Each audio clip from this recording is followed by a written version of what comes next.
Nessa aula de hoje, eu coloquei como tema propagação de ondas e vocês vão encontrar esse assunto no livro 9, nas páginas 22 e 23. Então, temos aqui mais uma aula de física para o terceiro ano do ensino médio. Nós vamos iniciar observando essa animação que vai mostrando o ângulo variando de 0 a 2π e as projeções nos eixos x e y também variando. Isso é para lembrar que todas as vezes que nós temos oscilações no eixo x, a gente pode representar isso pela função cosseno e as oscilações no eixo y a gente pode representar pela função seno.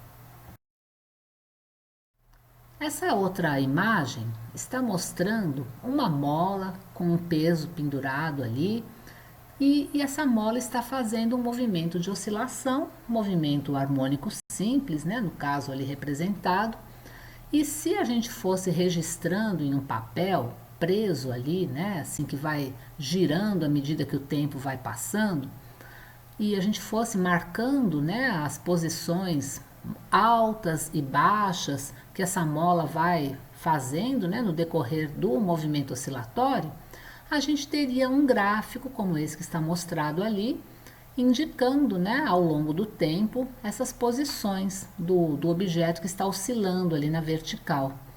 E como a gente tem, nesse caso, partículas ali, que representadas pelo objeto, que está preso ali na mola, subindo e descendo, para esse caso a gente vai utilizar a função seno, ela que é apropriada para representar essas oscilações na vertical.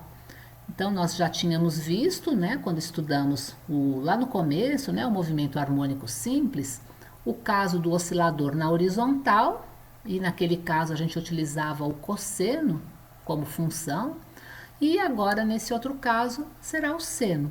Mas observem que é a mesma função que a gente tem, só que vamos utilizar o seno uma vez que o movimento é na vertical. Agora, como um exemplo desse assunto que nós estamos tratando na aula de hoje, eu trouxe o marégrafo. Então, o que vem a ser isso? É um sistema de registro do nível do mar. Então, nós temos uma parte desse sistema que é móvel e que fica subindo e descendo à medida em que a gente tem a maré enchendo, maré vazando, e isso vai sendo registrado. A gente tem aqui um modelo um pouco antigo, mas que permite que a gente até entenda melhor ali o processo. Então, aquela caneta, ela fica movimentando para cima e para baixo, na medida em que a água também vai ali oscilando, e esse registro vai sendo feito. E depois, a análise desse registro permite que a gente descubra o período das ondas, faça uma análise juntamente com outros dados que também são coletados, e com essas informações é que são feitas as previsões de maré. E essas previsões são muito importantes porque principalmente para movimentação de barcos, navios na costa, saber o horário certo que a maré está cheia, que está baixa. Então é um exemplo de aplicação desse assunto que nós estamos estudando hoje. Então agora vamos para a página 22 e vocês vão ver lá uma representação de vários instantes de uma corda que estava presa na extremidade esquerda a um oscilador harmônico. Então, no segundo quadrinho ali, a gente observa que o objeto foi puxado para baixo ali na mola, Esse objeto estava preso na extremidade da corda e ele foi solto. E quando ele foi solto, ele começou então esse movimento de oscilação harmônica, movimentando esse ponto A para cima e para baixo ali. Ao mesmo tempo em que o A está movimentando, inicia também ali uma propagação desse movimento para os outros pontos da corda, de forma que alguns instantes depois, aquele ponto B que está ali no meio também começa a oscilar. né? E esse movimento de oscilação vertical é um movimento que todos os pontos da corda acabam fazendo, né? E aí a gente observa então essa propagação da onda, né? A propagação da perturbação através dessa onda que vai ali passando pela corda. E, bom, como o ponto A faz um movimento na vertical, a função que descreve esse movimento é uma função do tipo seno. A gente tem ali o A, que é a amplitude dessa função, que seria o valor máximo que o y pode chegar, né? Então, a gente, para o caso do seno ser um valor 1, que é o valor máximo da função seno, o nosso y vai ter o valor A. Então, ele vai variar de A a menos A, porque o seno pode ser no máximo 1 ou menos 1, né? Então, a gente tem ali essa nossa valor de y variando, né? De menos A até A, e em alguns momentos ele vai ser zero, né? Quando ele estiver passando ali pelo meio. E então essa função serve para descrever esse movimento que o ponto A faz. Agora, a gente sabe que esse movimento se propaga, essa perturbação, né, se propaga e vai atingir o ponto B depois de um certo tempo. E a gente chama esse tempo de ΔT, é um intervalo de tempo que levou para que a perturbação atingisse o ponto B. E tem uma velocidade que isso acontece, que é chamada velocidade de propagação da onda. E a gente calcula essa velocidade pela distância, né, que a perturbação teve que percorrer, né, a distância x ali, né, do ponto A até o ponto B, dividido pelo tempo gasto.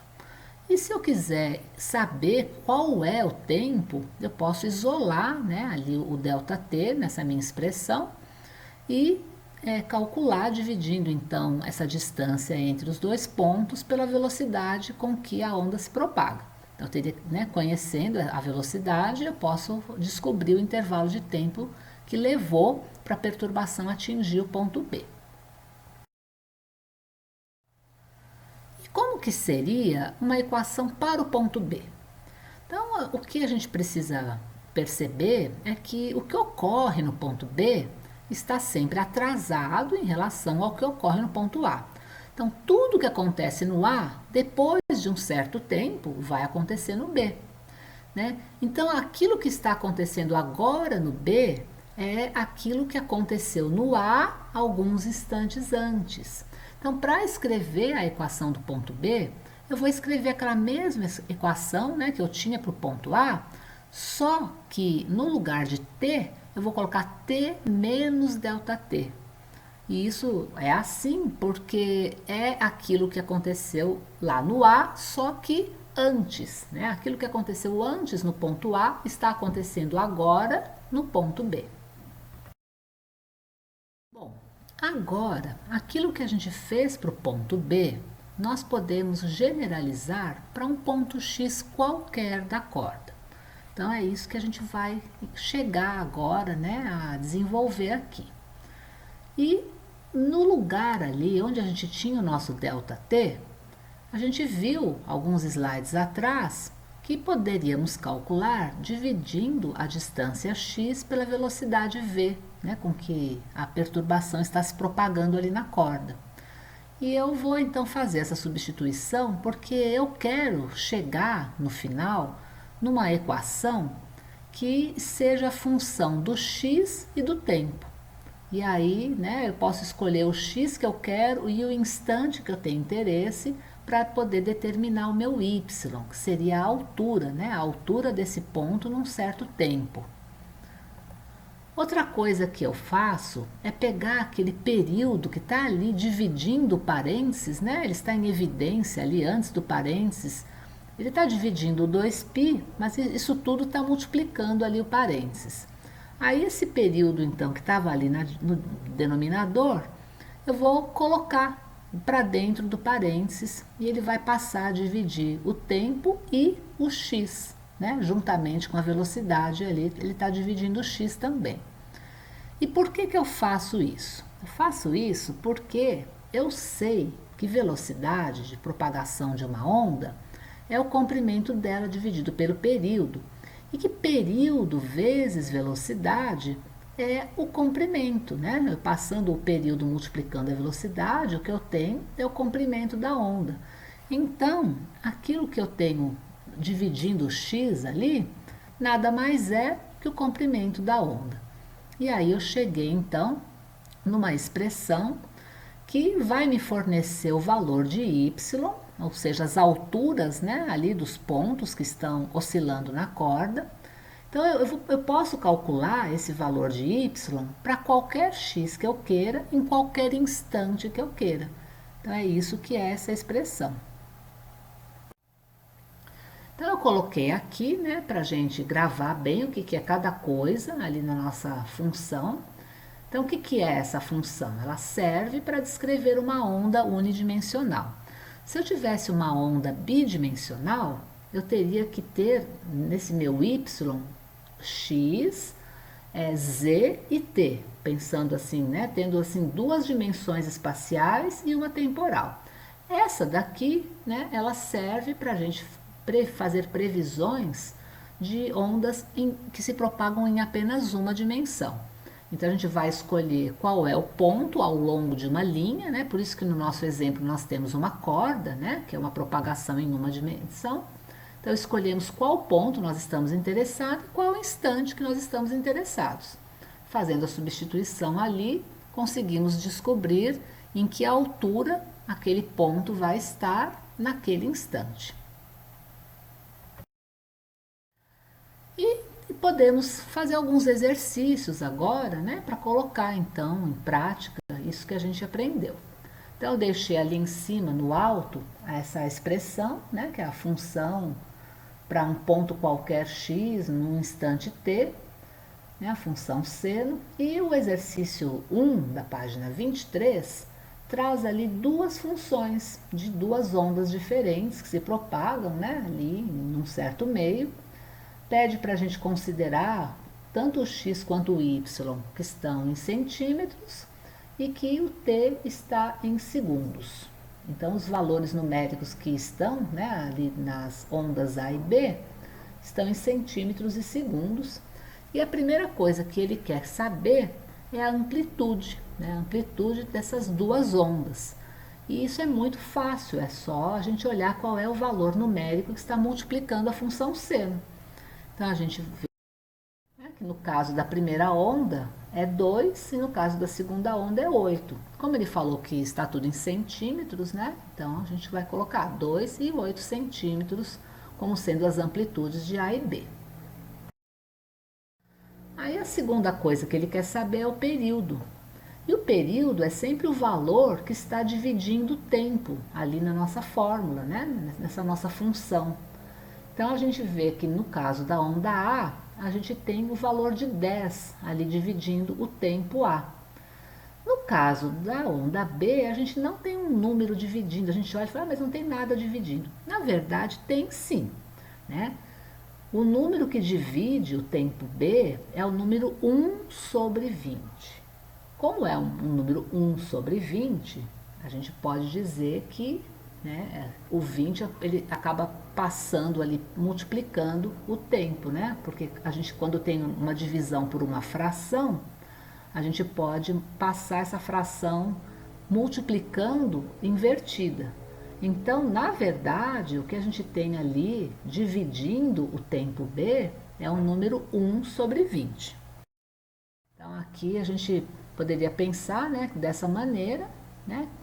Período da onda A, 10 segundos, e o período da onda B é 1 sobre 20, ou 0,05, ou também, como está escrito ali, 5 vezes 10 a menos 2 segundos. E agora ele quer saber o comprimento dessas duas ondas. No caso da onda A, é tranquilo também a gente encontrar esse valor, porque o comprimento é sempre aquilo que está ali no denominador do x, né? Então, no caso da onda A, o x do A está dividido pelo número 20. E isso, então, quer dizer que o comprimento da onda A é 20 centímetros, né? Que ele falou para a gente usar. Já no caso da onda B, De novo, né, a gente olha e fala, mas não tem nada dividindo. Tem sim, né, é o número 1/4 que está dividindo o x da onda B. Então, o comprimento da onda B é 1/4 de centímetro e o comprimento da onda A é 20 centímetros. E por fim, ele quer saber a velocidade de propagação dessas ondas. Como a gente já sabe tanto o comprimento quanto o período de cada uma, né, que a gente já foi determinando ali, aí fica tranquilo. Basta, né, para cada caso, a gente dividir o comprimento pelo período e chegamos, né, nos valores ali de velocidade de cada uma. Prestem atenção nesses cálculos com potência de 10, né, para não errar. E no caso aqui, ele está dando a resposta em metros por segundo. Então, ele foi transformando os centímetros para metros lá atrás. E aí, agora, né, quando ele foi substituindo para fazer o cálculo da velocidade, ele já está obtendo essa resposta em metros por segundo. E agora, o último exercício que tem na página 23 mostra um gráfico, diz que é um gráfico de uma onda sonora que se propaga no ar com velocidade de 340 metros por segundo. E ele quer que a gente construa a equação dessa onda. Né? Analisando o gráfico, a gente vai precisar descobrir os valores de amplitude, período e comprimento da onda para poder montar a nossa expressão, aquela função ali.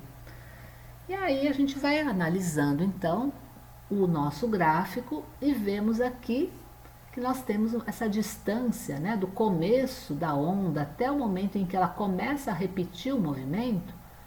Isso daqui é o comprimento da onda. A gente poderia medir essa distância entre duas cristas também, ou entre dois vales, né? É a mesma distância que representa, né? A gente utiliza a letra lambda para representar então o comprimento. Nesse nosso caso, esse comprimento é de 40 centímetros, né? Se a gente for ver ali certinho no gráfico, o valor que está cortando ali é 40. Depois a gente tem também essa distância que vai da posição média até o máximo. E isso daqui é o que a gente chama de amplitude da onda. Então essas duas coisas a gente já consegue, só de olhar o gráfico, já vamos descobrir, né?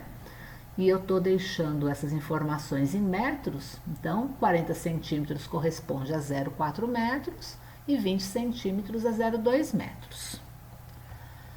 A gente sabe também que a velocidade de propagação de uma onda é calculada dividindo o comprimento pelo período. E ele já disse, né, o valor da velocidade, a gente já sabe também o comprimento.